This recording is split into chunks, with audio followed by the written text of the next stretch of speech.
Hello everyone, welcome to my Dentistry Tuesdays, and today's topic is xerostomia, which is a fancy word for dry mouth. My name is Greg Chong. I've been practicing dentistry for the last 25 years. I love dentistry, I love helping people, and I'm happy to share. Now let's get into it. Xerostomia or dry mouth. What is xerostomia? Xerostomia basically is a very dry mouth. You may have had this situation where we call it cotton mouth, where your mouth is so dry and your tongue sticks to everything inside, just has to peel it off. It's very, very dry. Imagine having that every single day, not just an occasional time here and there, but every single day. In these situations, the lack of saliva can lead to a number of mouth problems, mostly cavities and uncomfortableness. Like I mentioned a little earlier, it's really dry, it's very uncomfortable. The saliva has natural acid-based buffering properties to it. It contains calcium and phosphorus, which are also tooth structure building materials.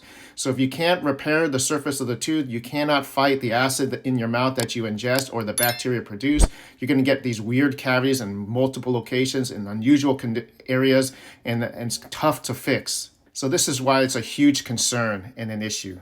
So what causes it? There are a number of conditions that cause it. One is Sjögren's syndrome. That leads to dry eyes, dry mouth, and I see it prevalent in Asian women mostly in my practice, and it leads to cavities in their teeth that start on very unusual areas of the tooth, not in the traditional areas that we typically see, and they're tough to fix. The second condition that we see is people who have, unfortunately, head and neck cancer, and they undergo radiation treatment. The radiation knocks out the saliva glands like right away. So like the Sjögren's syndrome patients, they also have cavities start in very unusual spots, and it's really tough to manage as well.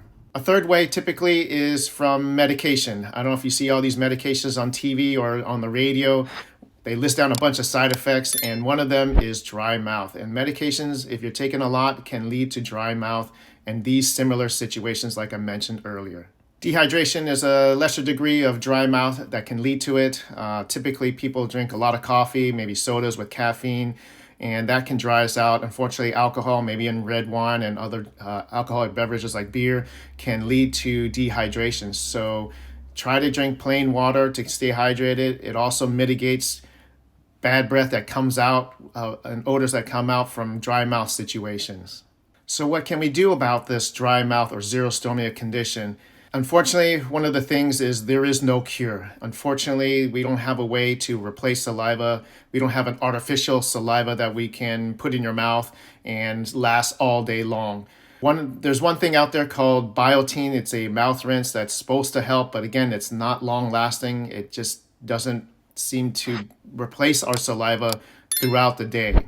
What we recommend to do is definitely keep your teeth very, very clean by brushing and flossing frequently through the day. I would say after every meal, and rinse with fluoride. Again, a previous video that I made, I've been recommending the Pro Enamel fluoride mouth rinse because it has a higher concentration than the Listerine or the Act versions out there on the market. We want to rinse with fluoride because it gets onto the tooth structure, helps kill bacteria just a little bit, and it helps to make the tooth structure more acid resistant. So if cavities are trying to form, maybe we have a little bit of armor or shielding that can resist the cavity formation so we don't have to fix anything. And in those patients who have head and neck cancer and undergoing radiation therapy, good news is if it stops the radiation therapy, the saliva glands will slowly come back and provide some salivation and moisture to the mouth, so then it's not so dry. It may not be 100% back, but at least you get something back. My best solution is to drink plenty of water. Unfortunately, these people carry around a big bottle of water all day long. You kind of have to sip on it all day long to keep your mouth moist. It's very, very uncomfortable, unfortunately, and very inconvenient. I get it.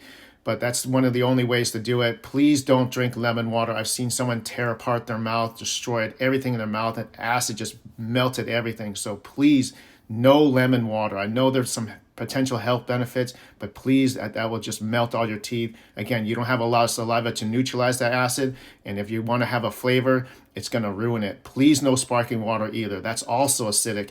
It may say 0 carbs, 0 sugar, but please don't drink that to hydrate yourself. It's a trick by the marketing people. If you have any questions regarding xerostomia or dry mouth, please let me know in the comments. I'd be happy to get back to you. Again, if there's a topic you wish me to discuss and make a video of, I'd be happy to do so. Just let me know in the comments as well. I thank you for joining me. I really, really appreciate it. And I hope to see you back on my Dentistry Tuesdays. Thanks, everyone. Bye-bye.